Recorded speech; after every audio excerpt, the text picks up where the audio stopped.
Naquela tarde, o silêncio dentro da casa parecia pesar mais que a solidão em si. O Pedro, o meu marido, acabará de chegar de mais uma viagem de trabalho, e eu estava na cozinha a recebê-lo com a familiaridade de anos a dois.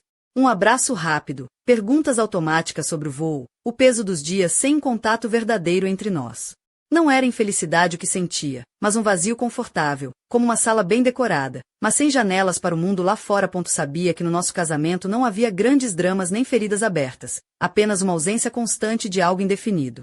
Às vezes, pensava que era desejo, outras, uma necessidade de ternura física, e outras simples reconhecimento. Talvez fosse tudo isso junto, ou nada disso bem definido. Mais tarde, a minha filha, a Inês, e o marido dela, o Miguel, organizaram um jantar em casa. O barulho encheu as divisões com risadas, música suave e o tilintar dos copos. Eu observava tudo do umbral da sala, perguntando-me em que momento deixará de ser protagonista da minha própria vida para me tornar uma mera espectadora. A Inês servia-me pratos, pedia ajuda com detalhes, e o Miguel, o meu genro, lançava-me olhares cúmplices desde a mesa, como se partilhasse comigo um segredo silencioso. Chamava-me a atenção a maneira como ele se movia, seguro, descontraído, atento a todos, mas especialmente a mim. Não era a primeira vez que notava esse tom no seu comportamento, mas naquela noite, sob a luz dourada das lâmpadas e o calor suave do vinho, senti um arrepio percorrer-me as costas. Quando a maioria dos convidados se foi, ele ficou a ajudar a arrumar. O Pedro já estava cansado, refugiado no escritório com seus relatórios, e a Inês falava ao telefone na varanda. Na cozinha, ficamos só nós dois e os movimentos ganharam um ritmo íntimo. Os pratos passavam das suas mãos para as minhas, e os toques pareciam prolongar-se um segundo a mais do que o necessário. Sem querer, os nossos olhares cruzaram-se várias vezes. Estás bem? Perguntou baixinho, enquanto eu guardava os copos na despensa. Sim, só estou cansada, respondi, embora não fosse cansaço, mas uma inquietação física que não sabia nomear. Senti a sua mão roçar a minha, um contato casual, mas tão deliberado que tive de conter a respiração. Foi sutil e ao mesmo tempo carregado de significado, e por um momento odiei-me por notar a diferença entre o toque do Pedro e o seu. Ele olhava-me com uma mistura de curiosidade e algo mais escuro, mais intenso. Está calor aqui, comentou, soltando uma risada leve. A casa retém o verão, respondi, tentando soar casual. Embora o meu pulso acelerasse. Foi decidido que seria boa ideia fazer uma escapadela no fim de semana, uma visita a uma adega perto de Évora. Seria divertido mudar de ares, disse ele, olhando-me de soslaio, e todos concordaram de imediato. Senti que o convite era dirigido só a mim, ainda que ninguém o dissesse em voz alta. Quando a noite terminou, fiquei sozinha na cozinha, a contemplar o alegre desarrumado de pratos e copos, o eco das risadas ainda pairar no ar. Percebi que, apesar de anos a procurar no Pedro uma resposta para as minhas ansiedades de me sentir viva, naquela noite tinha encontrado essa faísca no olhar de outro homem. Antes de ir dormir, parei em frente ao espelho do corredor e vi um reflexo diferente, o mesmo rosto, mas agora os olhos brilhavam de antecipação e algo parecido com medo. Sonhei com o futuro pela primeira vez em muito tempo, não só com o passado. Na manhã seguinte, o sol entrava pela janela com aquela luz morna que só os finais de verão têm. Em casa reinava um silêncio especial, como se tudo que se passara na noite anterior deixasse uma marca invisível nas paredes. E no ar o Pedro saiu cedo, como sempre, com fato impecável e agenda debaixo do braço. Observei-o despedir-se e, por um momento, senti ternura e algo parecido com pena. Ele era uma peça estável e confiável da minha vida, mas incapaz de ver tudo que em mim continuava a procurar uma razão para se sentir viva. Tentei distrair-me com as tarefas do dia, mas a mente voltava sempre àquela cena na cozinha, a tensão subitil nos gestos, nos olhares, no toque da mão. Era como se o meu corpo, depois de tanto tempo, tivesse despertado para uma linguagem antiga e proibida. Ao meio-dia, a Inês perguntou se queria acompanhá-la ao clube desportivo. Precisava de tratar de uns papéis e aproveitaria para fazer exercício. Hesitei, mas aceitei. A ideia de sair de casa, de estar num espaço diferente, parecia a melhor forma de calar o turbilhão interior. Quando chegamos ao clube, a Inês dirigiu-se logo à secretaria. O lugar estava meio vazio, com a calma de uma hora intermédia. Ao atravessar a recepção e dirigir-me aos balneários, dei de caras com o Miguel. Vestia roupa desportiva, o cabelo ainda úmido, a pele corada pelo esforço. Não esperava ver-te por aqui, disse ele, sorrindo com aquela facilidade que às vezes esconde tudo menos tranquilidade. Dei-lhe um sorriso e continuei para os aparelhos. Mas enquanto esticava no colchonete, senti o seu olhar fixo numa das esquinas do ginásio. A atenção dele era constante, palpável. Era impossível não me sentir observada, não ceder à vontade de mostrar uma versão diferente de mim mesma. Concentrava-me em cada movimento, consciente do suor no pescoço, do tecido do top colado à pele, do coração acelerado que não tinha nada a ver com o exercício. Terminamos quase ao mesmo tempo e, ao sair, cruzamo-nos de novo no corredor que dava para os balneários. O tempo parou por um instante, como se tudo que nos rodeava, portas abertas, o murmúrio distante da água, o eco de passos alheios, existisse só para esconder o que realmente acontecia. Sentiste-te bem? Perguntou quase num sussurro. Não sei, respondi, procurando seu olhar. Há coisas que não esperava sentir. A conversa ficou suspensa no ar, cheia de frases não ditas. De repente, ele deu um passo em minha direção, invadindo meu espaço pessoal sem me tocar. A proximidade era elétrica. Olhou para os lados, certificando-se de que ninguém nos observava, e então a sua mão pousou na minha face. Não houve perguntas, dúvidas, hesitações. Os seus lábios roçaram os meus com uma suavidade que só o proibido tem. O beijo foi breve, um simples toque, mas suficiente para atear um incêndio na minha pele. Afastamo-nos antes que ele pudesse avançar mais, sem protestos nem desculpas. O silêncio entre nós ficou mais profundo. Refugiei-me nos balneários com o coração a disparar, os dedos a tremer enquanto recolhia os meus pertences. Olhei-me ao espelho, corada, os lábios ainda a arder pelo contato. Senti-me viva de uma forma quase dolorosa, como se o meu corpo estivesse a aprender, de novo, a sentir. Não era medo que me agitava, mas a certeza de que tinha ultrapassado um limiar do qual não sabia se poderia voltar. No caminho para casa, a Inês falava dos planos para o fim de semana, mas eu mal a ouvia. A minha mente estava presa naquele corredor estreito, na textura da pele dele, no leve sabor a sal e adrenalina que me deixará na boca. Perguntava-me se ele estaria tão alterado quanto eu, se agora pensava em mim, se o desejo fora só meu ou partilhado. Chegada a casa, fui direto para o quarto. Abri o gavetão onde guardava minha roupa interior mais delicada e escolhi um conjunto de renda suave, um que não usava há meses. Acariciei-o com os dedos, recordando uma versão de mim que deixará de existir sob as rotinas do casamento. Provei a lingerie diante do espelho, admirando o contraste entre a pele e o tecido, perguntando-me se algum dia voltaria a sentir-me desejada assim, sem reservas nem medos. A tarde escorreu lentamente. Preparei o jantar concentrada nos gestos automáticos. Quando Pedro chegou, servi-lhe a comida com um sorriso mecânico. Ele, como sempre, agradeceu, falou do trânsito e das notícias, sem notar o turbilhão que me arrastava por dentro. A sua mão tocou a mim um instante na mesa, um gesto amável e rotineiro, mas a minha pele não reagiu. Em contrapartida, bastava lembrar o toque do Miguel para um arrepio percorrer-me o corpo. Naquela noite, quando todos dormiam, saí para a varanda e respirei o ar fresco. A cidade parecia distante, como se estivéssemos numa bolha de segredos. E culpa. Não me senti inocente, mas também não arrependida. Tinha encontrado, ainda que por um momento, a centelha de algo que julgava perdido para sempre. E no meu interior soube que aquilo não tinha feito mais que começar. O sábado amanheceu envolto numa atmosfera quase festiva, como quando se planeia um encontro em família sem grande organização, mas cheio de vontade.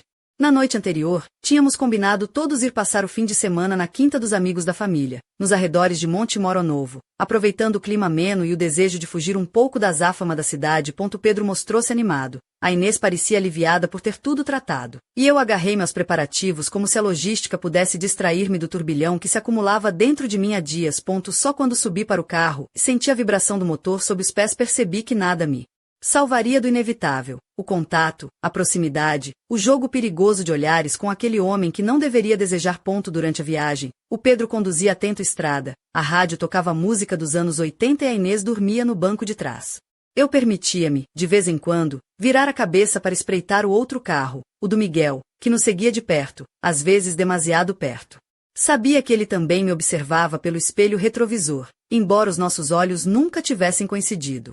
Era uma presença física, uma vibração no ar que me mantinha alerta e sensível a cada pequeno detalhe. Quando chegamos à quinta, instalamo-nos a um ritmo frenético. Malas, risadas, escolha dos quartos, distribuição de tarefas.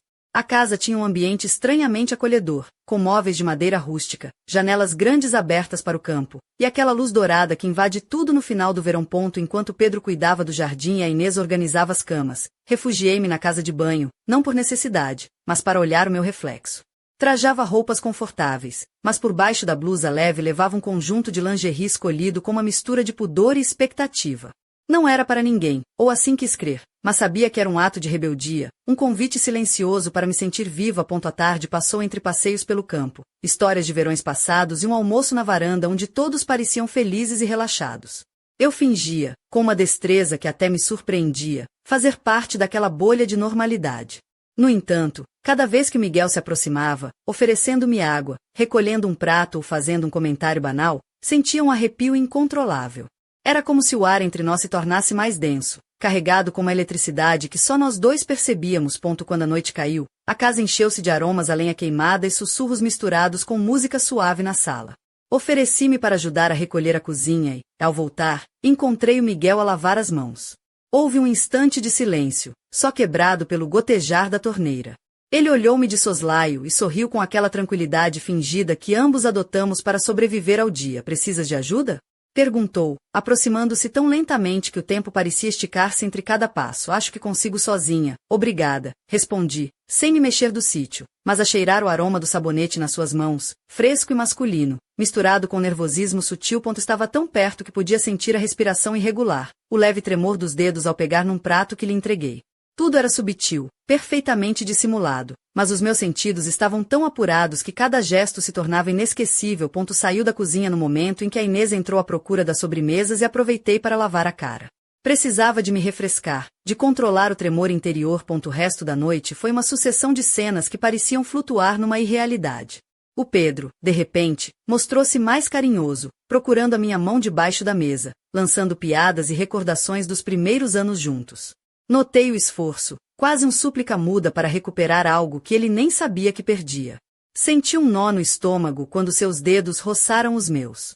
Não era rejeição, era certeza de que meu corpo já respondia a outro estímulo, a outra expectativa. A ternura que uma vez senti por ele misturava-se agora com uma compaixão amarga, uma tristeza que não era só por ele, mas por mim mesma. Mais tarde, quando todos se preparavam para dormir, cruzei-me com Miguel no corredor. Foi apenas um segundo, o roçar dos nossos braços, o encontro de olhares que dizia tudo o que a voz não ousava pronunciar.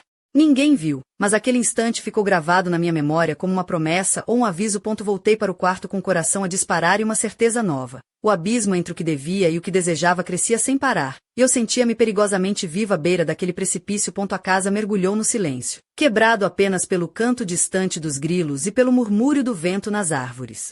Deitei-me junto ao Pedro, ouvi a sua respiração pausada, senti o calor do seu corpo perto do meu, mas a distância entre nós era insuperável. Fechei os olhos, desejando não sonhar, sabendo que aquela noite a minha mente voltaria, repetidamente, aos gestos, olhares e atenção invisível que preenchia a quinta com uma energia impossível de negar. Soube então que o regresso à cidade não significaria o fim de nada, mas o início de um novo conflito, e que da próxima vez talvez não fosse capaz de resistir. Amanhecer na quinta parecia irreal, como se a luz filtrasse de forma diferente. Entre as árvores, o ar trazia promessas de algo ainda por acontecer. Fui a primeira a levantar-me. Desci descalça até a cozinha, procurando a calma que só existe quando os outros ainda dormem. Servi-me de café, senti o frio do chão nos pés e o leve tremor das mãos enquanto segurava a chávena. Olhava para o campo através da janela, a névoa desfocar as formas, e por um instante imaginei que a minha vida era tão indefinida quanto aquele espaço entre a claridade e o desejo. Som de passos suaves quebrou o meu devaneio. Virei-me e vi-o entrar. O cabelo ainda despenteado, o gesto reservado, o olhar direto que só usava quando sabia que ninguém mais observava. Não disse nada. A descrição já fazia parte da nossa dinâmica. Ele começou a preparar o seu café em silêncio, e durante algum tempo partilhamos o espaço como dois estranhos que só se reconhecem no reflexo um do outro. Senti os minutos a alongarem-se, carregados do que não podíamos dizer. Dormiste bem? Perguntou finalmente, com voz baixa, quase rouca de sono. Pouco, respondi. Demasiadas coisas na cabeça. A conversa morreu logo, mas a presença do seu corpo junto ao meu foi suficiente para reacender aquela corrente subterrânea que fluía desde a noite anterior. Fixei-me na forma como se movia, na maneira como a t-shirt lhe caía nos ombros, na naturalidade com que ocupava o espaço. Com um pouco de vergonha, desejei mudar de postura para chamar a sua atenção, alisar o cabelo, ajustar a blusa para que o tecido sugerisse sem mostrar. Não era coqueteria. Era a urgência de me sentir ainda capaz, de provocar desejo, de recuperar uma parte de mim que julgava perdida. O resto da família apareceu e trouxe ordem ao caos, devolvendo-nos aos papéis de sempre. Cada um tomou o pequeno almoço, os planos do dia foram distribuídos. O Pedro e a Inês organizaram uma caminhada pela mata enquanto ele e eu nos oferecemos para ir à vila comprar mantimentos. A desculpa era perfeita, simples, aceite sem perguntas. No carro, o silêncio era quase físico, interrompido apenas pela música baixa e pelo murmúrio do motor. Eu olhava a paisagem a passar, mas na minha mente só existia a tensão entre a minha mão pousada na coxa e a dele, que brincava com as chaves perto da alavanca das mudanças. No supermercado. Caminhamos entre os corredores escolhendo fruta, pão, café, trocando gestos pequenos que qualquer estranho acharia triviais.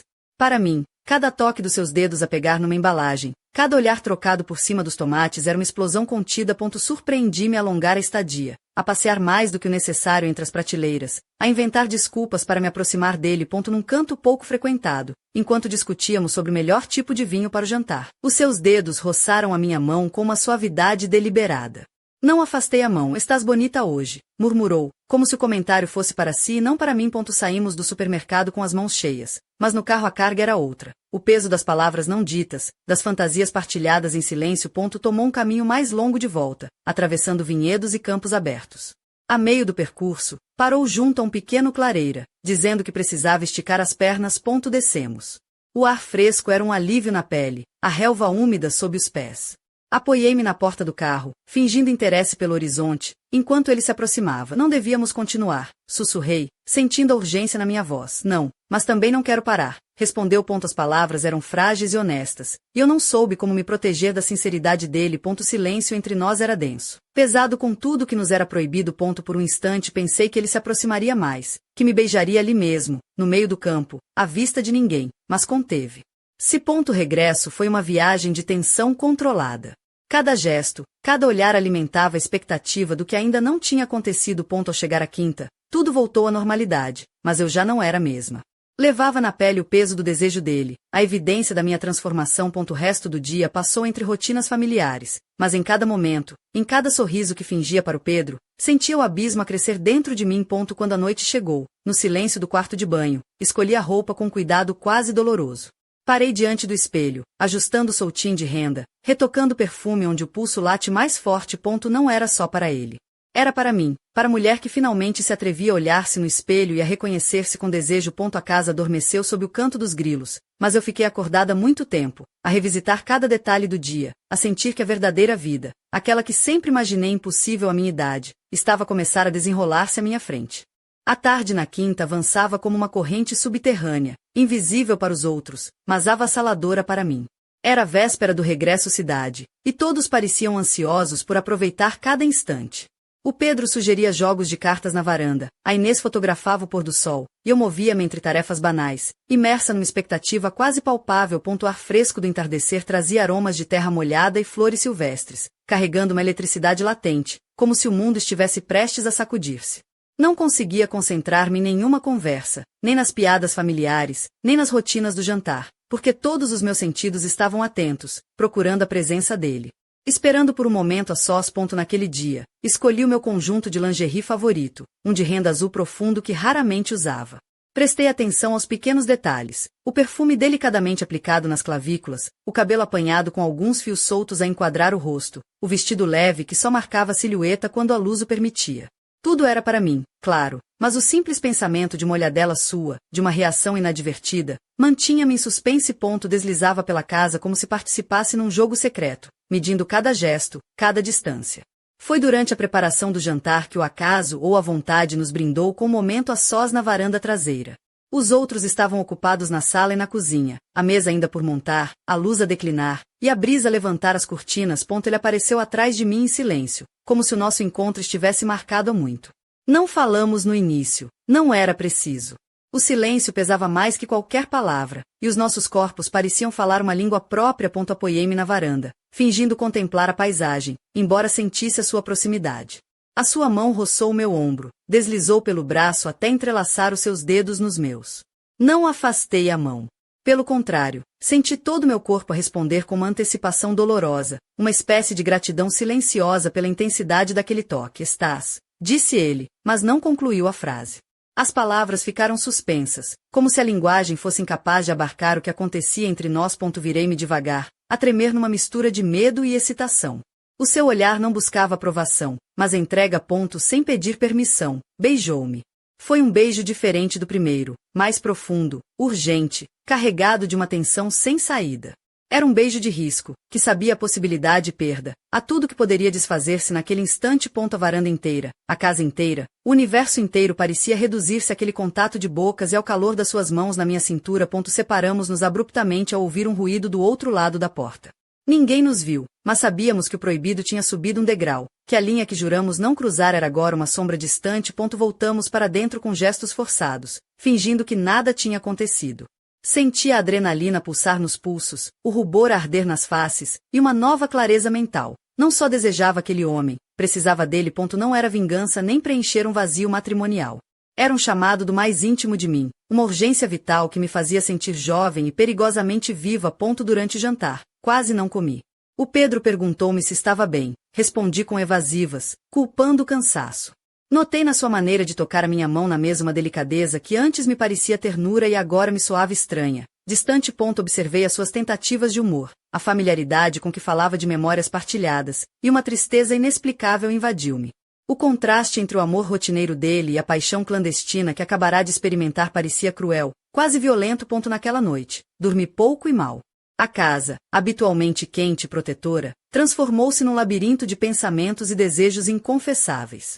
Ouvi o Pedro mexer-se na cama, a respiração regular, e surpreendi-me a desejar a insônia, a inquietação, o tremor no sangue que outro homem me provocava. Levantei-me para beber água e encontrei-o sentado no escuro da sala. Não trocamos palavras, apenas olhamos demoradamente, como se o mundo inteiro pudesse entender-se naquele silêncio. Regresso à cidade começou antes do amanhecer. Todos no carro estavam adormecidos, a rádio murmurava música de fundo, e eu observava o campo a ficar para trás, perguntando-me se deixará uma parte de mim entre aquelas árvores. O coração pulsava na garganta, as mãos estavam frias, e eu sabia que algo irreversível se instalara entre nós. Uma força tão forte quanto qualquer promessa ou culpa.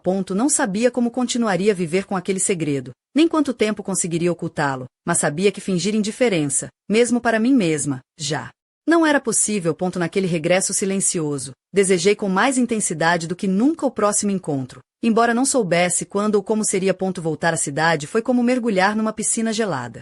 Cada ruído, cada obrigação diária, cada cumprimento no elevador parecia feito para me fazer esquecer o que acontecerá no fim de semana. No entanto, o proibido continuava a vibrar sob a minha pele, tão presente quanto uma ferida recente, impossível de sarar. À vista dos outros, tudo em casa parecia igual.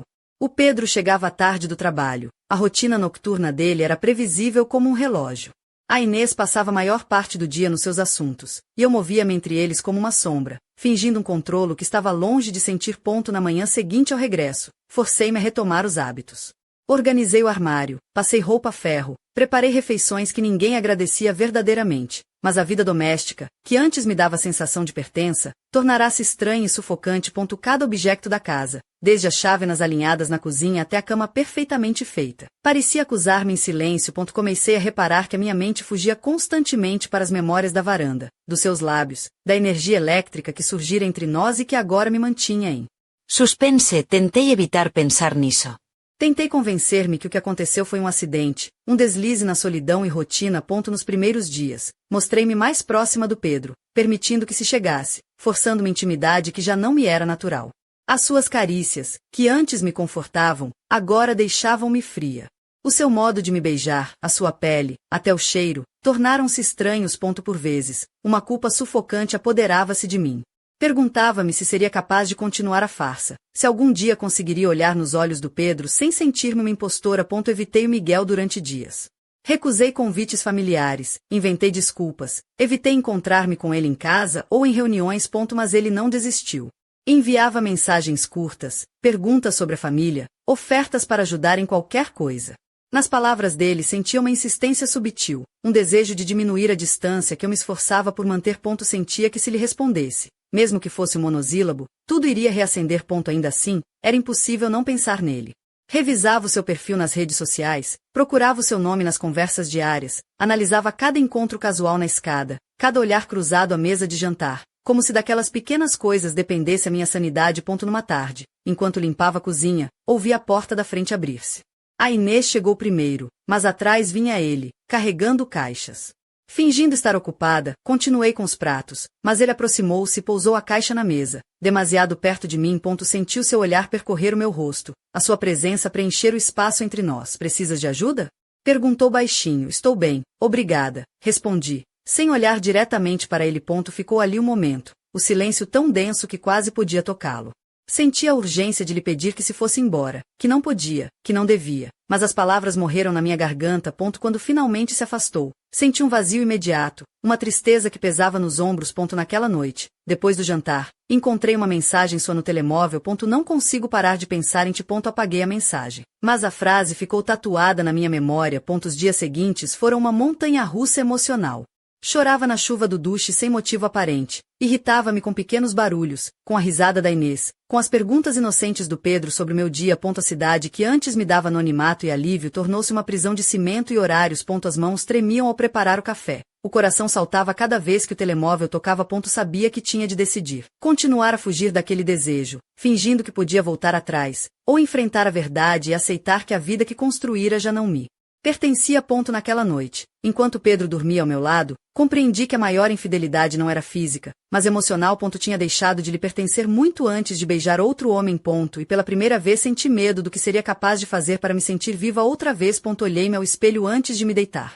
Vi uma mulher desgastada e renovada, um rosto marcado pela culpa e pelo anseio. Perguntei-me se alguma vez conseguiria reconciliar essas duas versões de mim ou se estaria condenada a viver nessa luta interna para sempre. A noite fechou-se sobre mim como uma promessa e uma ameaça, e soube que a minha história, longe de terminar, estava apenas a começar a ganhar forma. A rotina diária, que tantas vezes fora o meu refúgio e armadura, começava a rachar sob o peso da tensão invisível que me consumia. Cada dia parecia arrastar-se mais devagar, e eu sentia as costuras da minha vida meticulosamente organizada desfiar-se aos poucos. Em casa, o ambiente estava carregado de um silêncio pesado, cheio de palavras por dizer e olhares evitados. Pedro mostrava-se mais atento que o habitual. Por vezes, via nos seus gestos uma cautela estranha, como se pressentisse um perigo sem nome, ainda que nunca formulasse perguntas diretas. A Inês, por outro lado, vivia alheia ao drama que se desenrolava no coração da família, imersa nos seus próprios assuntos, quase sem notar as minhas ausências ou as respostas cada vez mais distraídas. Foi então que a minha melhor amiga, a Marta, me convidou para sair. Propôs uma tarde num café novo no centro de Évora, uma desculpa para arejar a cabeça, como ela dizia, e lembrar que ainda éramos mulheres com vida própria, para além de esposas e mães. Aceitei, apesar da preguiça e do medo difuso de me confrontar com as minhas emoções fora da segurança das paredes familiares. Vesti-me com cuidado, uma blusa branca de seda, calças escuras, uns tacões discretos. Coloquei um pouco do meu perfume favorito nos pulsos, sentindo-me, por momentos, como uma atriz a interpretar um papel que já não me pertencia. O café era luminoso, moderno, cheio de gente a conversar em mesas pequenas. Sentamo-nos junto a uma janela e pedimos café e bolo. A Marta falava animada do trabalho, dos filhos, dos pequenos problemas do dia a dia, e eu assentia, sorria, fingia interesse. Mas na minha cabeça a conversa era um sussurro distante. Só conseguia pensar nele, na eletricidade suspensa desde a última vez que os nossos caminhos se cruzaram. O tempo desacelerou como se o mundo exterior tivesse deixado de importar. E a ansiedade cresceu quando, de repente, o vi entrar pela porta principal. A princípio pensei que era coincidência. Vestia uma jaqueta escura e caminhava com segurança, como se procurasse alguém. Meu coração deu um salto quando seus olhos me encontraram. Houve um brilho no seu olhar, uma promessa silenciosa. Ele dirigiu-se ao balcão, pediu algo para levar, e antes de sair passou perto da nossa mesa. Olá, como estão?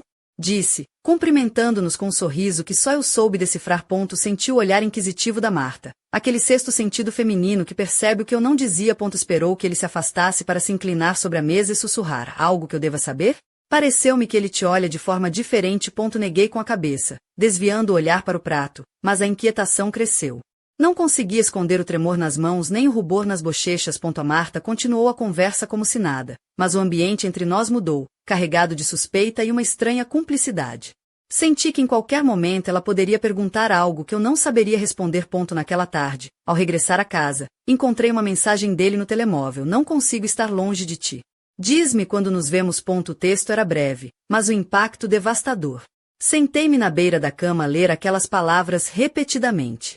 Era a primeira vez que ele expressava o desejo tão claramente, sem rodeios nem disfarces. Sabia que não devia responder, que o mais sensato era apagar a mensagem e fingir que nunca existira. Mas o impulso foi mais forte. Saí para a varanda, procurando ar, olhando a cidade a mergulhar na penumbra. Pensei no Pedro, na rotina, em tudo que podia perder, mas também pensei em mim, na ânsia insatisfeita, na mulher que renascia naquele desejo proibido. A culpa era um fio constante, mas o desejo dominava, como um rio caudaloso a transbordar. Naquela noite, a conversa com o Pedro foi mais fria que o habitual. Notei como procurava minha atenção, tentando resgatar uma intimidade que eu já não podia dar-lhe. Perguntou se tinha passado bem com a Marta, tentou brincar, até sugeriu uma escapadela de fim de semana. Eu assenti mecanicamente. Sentia que a minha vida era um filme em que atuava por inércia. Estás distante, disse-lhe baixinho enquanto recolhíamos a mesa. Se houver algo, prefiro saber. Não respondi imediatamente. As palavras queimavam-me na boca, mas escolhi o silêncio. Às vezes, o silêncio é a pior confissão. Refugiei-me na casa de banho. Diante do espelho, vi uma mulher dividida, aquela que cumpria o papel perfeitamente e aquela que ardia por dentro, consumida por uma paixão que já não podia negar nem controlar. Dormi pouco e mal. A casa parecia vibrar com um segredo, como se os objetos guardassem o eco da minha traição. Sabia que a corda estava cada vez mais tensa, que o menor movimento poderia romper o frágil equilíbrio em que vivíamos. Mas pela primeira vez não senti só medo. Havia uma estranha sensação de libertação, como se o caos fosse a única forma de me sentir verdadeiramente viva. No dia seguinte, a tensão caminhava pelos corredores da casa, filtrava-se em cada olhar e palavra. O Pedro, inquieto, insistiu que precisávamos de passar tempo juntos. Propôs pequenos planos, um jantar fora, uma caminhada ao pôr do sol, até uma escapadela de fim de semana longe da rotina e das distâncias recentes. Parecia tentar recuperar algo que nem ele sabia que havia perdido. Embora o meu impulso fosse recusar, acabei por aceitar a ideia de passar uma noite num hotel nos arredores de Lisboa. Quis acreditar que mudar de cenário poderia reconciliar-me com a parte de mim que fora só dele durante tantos anos. Arrumamos as malas com uma coreografia conhecida, cada um a ocupar o seu papel sem palavras. No carro, quase não falamos. A cidade ficava para trás, e à medida que os prédios davam lugar a campos e caminhos, senti uma pressão a crescer no peito. No hotel, tudo era acolhedor, um jardim cuidado, quartos luminosos, intimidade pensada para nos aproximar. Mas aquela intimidade parecia-me estranha, quase imposta. Na recepção, enquanto Pedro fazia o check-in, observei os casais que entravam e saíam, uns cúmplices, outros tão distantes como nós. Perguntei-me quantos fingiam, quantos lutavam para manter vivo algo já morto. No quarto, o silêncio pesava. O Pedro tentou acariciar-me o cabelo, beijar-me na face, brincar com suavidade, mas eu sentia-me rígida, incapaz de me entregar. Forcei-me a corresponder, sorri, aceitei as carícias. Sentamo-nos juntos na cama, a falar dos planos para o jantar, e nesse momento percebi o quão longe estava dele, o quanto meu desejo mudará.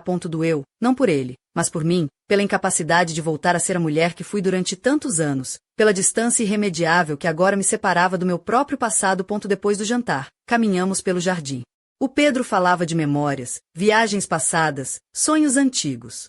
Eu ouvia, assentia, mas a cabeça viajava longe, para aquela mensagem que não respondi, para o desejo que me devorava por dentro, para a dualidade insuportável entre segurança e vertigem. A noite era amena, o ar cheirava a terra molhada e flores noturnas, e eu sentia-me uma espectadora da minha própria vida. De regresso ao quarto, o Pedro beijou-me com ternura, procurou a minha pele, tentou fazer-me sentir amada. Fechei os olhos e deixei-me levar mais pelo dever que pelo desejo. Não senti prazer, só uma melancolia infinita e a certeza de que o nosso ato se tinha tornado mecânico. Soube que não era só o meu corpo que se afastara dele, mas a minha alma inteira. No dia seguinte, voltamos à cidade. Tudo parecia igual, a mesma ordem, as mesmas rotinas, os mesmos sorrisos pelos corredores. Mas algo fundamental tinha partido. Sentia-me a flutuar numa realidade paralela, incapaz de regressar à vida anterior, incapaz de avançar para o desconhecido. Refugiei-me nos pequenos detalhes. Escolha do perfume, cor do verniz, a lingerie nova que comprei naquele dia, sem saber para quem a escolhia realmente. Mudei o penteado. Experimentei roupas esquecidas no fundo do armário, procurando uma versão de mim que me devolvesse algum controlo. Não demorou até que ele voltasse a procurar-me. Numa tarde em que a casa ficou vazia, recebi uma mensagem. Estou perto. Pode sair um momento? Hesitei. Saí com a desculpa de ir à mercearia e encontrei-o à espera no carro, estacionado no fim da rua. Subi sem dizer palavra, fechei a porta, e o silêncio entre nós foi mais eloquente que qualquer conversa. Ele olhou-me, olhos brilhantes, mãos agarradas ao volante. Não fez nenhum movimento precipitado, só respirou fundo, baixou o olhar e disse, com voz trêmula: não quero que isto acabe. Não soube o que responder. Olhei pela janela, procurando palavras que não tinha. A conversa foi breve, cheia de silêncios, frases cortadas e olhares longos.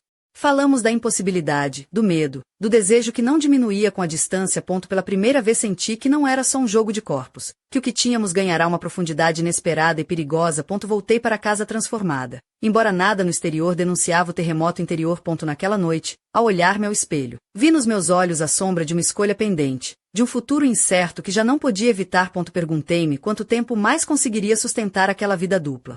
Quantas vezes poderia fingir antes que o mundo desabasse sobre nós? Soube, com uma lucidez amarga, que em breve teria de decidir entre o abismo e a mentira. E que nenhuma das duas opções prometia consolo. A última luz da tarde caía sobre Évora como um véu translúcido, envolvendo tudo numa calma enganadora. Os dias passavam com a precisão de um relógio, os mesmos gestos, os mesmos horários, as mesmas conversas banais, mas dentro de mim o tempo parecia partir-se em pedaços. Eu era outra pessoa. Vivendo partida entre dois mundos, o da aparência e o da verdade. Conseguirá esconder a tempestade que me consumia, mas sentia que, a qualquer momento, o segredo poderia rachar e escorrer sobre todos aqueles que amava. Naquela semana, o Pedro organizou um jantar em casa. Queria celebrá-lo, dizia. Vida, família, recuperar o que se perdeu. Esforçou-se nas preparações, cozinhou seu prato favorito, colocou música suave na sala. A Inês chegou cedo, com o brilho inocente de quem ainda acredita que tudo é possível. E ele, o Miguel, apareceu pontualmente, trazendo flores e uma garrafa de vinho, escolhendo cuidadosamente cada palavra e sorriso. O ambiente estava carregado de uma tensão sutil, invisível para todos menos para mim. Cada gesto dele, cada troca de olhares, era um lembrete do que tínhamos vivido e do que já não podia ser. Esforcei-me por manter a compostura. Servi a mesa, ri nos momentos certos, respondi às perguntas da Inês e do Pedro com a precisão de quem sabe que é observada, mas sentia o peso da presença dele em cada canto da casa, em cada silêncio incômodo. No toque acidental das mãos ao passar os pratos. Ninguém dizia nada, mas tudo estava dito. Um pacto tácito de silêncio pairava no ar, tão denso que custava respirar. No fim da refeição, o Pedro propôs um brinde. Levantou a taça e falou da família, da força dos laços que nos unem, da importância de seguir juntos. Custe o que custar. Senti um nó na garganta, a pontada da culpa, o desejo inconfessável de fugir dali. Brindei, forçando um sorriso enquanto meu olhar se perdia na sombra das velas. Mais tarde, quando todos se dispersaram em pequenos grupos, a Inês na cozinha, o Pedro a arrumar a mesa. Ele e eu ficamos sozinhos no corredor. Por breves segundos. Meu coração batia tão forte que temi que fosse. Ouvido do lado de fora. Não houve palavras, só um olhar intenso, um suspiro contido. Por um momento, pensei que ele diria algo que nos levaria a fugir juntos, que quebraria o frágil equilíbrio. Mas não foi isso que aconteceu. Ele baixou o olhar, apertou os lábios e afastou-se devagar, como se soubesse que a única forma de nos salvar era manter a distância. Naquela noite, depois que a casa mergulhou no silêncio, saí para a varanda com uma taça de vinho na mão. Olhei as luzes distantes, os carros a cruzar a avenida, as janelas iluminadas em outras casas. Pensei em tudo que tinha perdido e em tudo que, apesar de tudo, tinha ganho. Uma versão de mim capaz de sentir, de arriscar, de viver para além do medo da rotina. Pensei no Pedro, na ternura cansada dele, no esforço que fazia para me amar apesar da distância. Pensei no Miguel, na paixão desbordada, no tremor que ainda percorria o meu corpo ao lembrar-me dele. Não havia respostas, só perguntas. Será que algum dia me perdoaria? Seria possível continuar a viver entre duas águas, fingindo que nada mudará? Ou será que, afinal, o preço do desejo é a solidão? Fechei os olhos, ouvindo o murmúrio da cidade e o batimento descompassado do meu coração. Dentro de mim, ouvi passos aproximar-se. Pedro apareceu na varanda e abraçou-me pelas costas. Em silêncio. Senti o calor dele, a sua necessidade, e respondi ao abraço. Mas soube, naquele instante, que a distância entre nós era maior do que nunca. Na penumbra, por um momento, pensei que o verdadeiro amor por vezes se parecia com perdão, e que, apesar de tudo, a vida continuaria a arrastar consigo as cicatrizes invisíveis daquilo que nunca se diz. O futuro apresentava-se incerto e aberto, como uma estrada noturna sem fim. Mas ali, sob o céu escuro, entendi que, embora tudo tivesse mudado para sempre, tinha encontrado uma verdade incômoda e bela, que a vida, mesmo entre as ruínas, merece ser vivida com intensidade, mesmo que o preço seja carregar o peso dos nossos próprios segredos. E assim, com o coração apertado e a alma em fogo, soube que a minha história estava longe de acabar. Havia algo por resolver, um mistério oculto no silêncio que nos separava, e eu estava pronta para descobrir o que nos esperava no próximo capítulo. Mas para isso, teria de me perder ainda mais no abismo do desejo da verdade.